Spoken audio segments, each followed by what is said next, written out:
आपण पाहत आहात BV महाराष्ट्र न्यूज, खबरबात महाराष्ट्राची।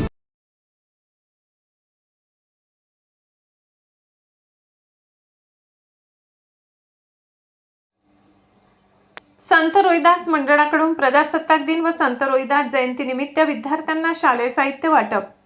प्रत्येक मंडळाच्या कार्यकर्त्यांकडून जयंती उत्सव मोठ्या उत्साहपूर्ण वातावरणात साजरा केला जातो। त्यावर प्रचंड खर्च देखील होतो, परंतु जुनी शेंबडी येथील संत रोहिदास मित्र मंडळाच्या वतीने संत रोहिदास जन्मोत्सवानिमित्त जयंती उत्सवात इतर खर्च करण्यापेक्षा जिल्हा परिषद प्राथमिक शाळेतील विद्यार्थ्यांच्या शैक्षणिक गरजांसाठी आवश्यक असणारे शालेय साहित्य वाटप करण्यात आले। संत रोहिदास महाराज जयंती उत्सव आधीच या मंडळाने 26 जानेवारी प्रजासत्ताक दिनानिमित्त जिल्हा परिषद प्राथमिक शाळेत ध्वजारोहण प्रसंगी इयत्ता 1ली ते 4थीच्या वर्गातील विद्यार्थ्यांना आवश्यक असणारी लिखाणपाटी प्रत्येकाला भेट दिली। यावेळी मधुकर मल्ले, सुनील मल्ले, नरेंद्र अहिरे, किरण मल्ले, राहुल मल्ले, महेश मल्ले, नानाजी मल्ले, पंढरीनाथ मल्ले, मोतीलाल मल्ले, एकनाथ मल्ले, भूषण मल्ले, गौरव मल्ले, पंकज मल्ले, सुनील अहिरे, सागर मल्ले आदींसह संत रोहिदास मित्रमंडळाचे कार्यकर्ते उपस्थित होते। यावर्षी संत रोहिदास जयंती साजरा करण्याचा आनंद वेगळाच असेल।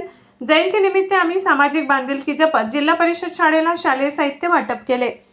येणाऱ्या काळात याच पद्धतीने नवनवीन उपक्रम राबविले जातील असे मत नानाजी मल्ले यांनी व्यक्त केले। BV न्यूज महाराष्ट्रासाठी सहसंपादक गणेश बागुल।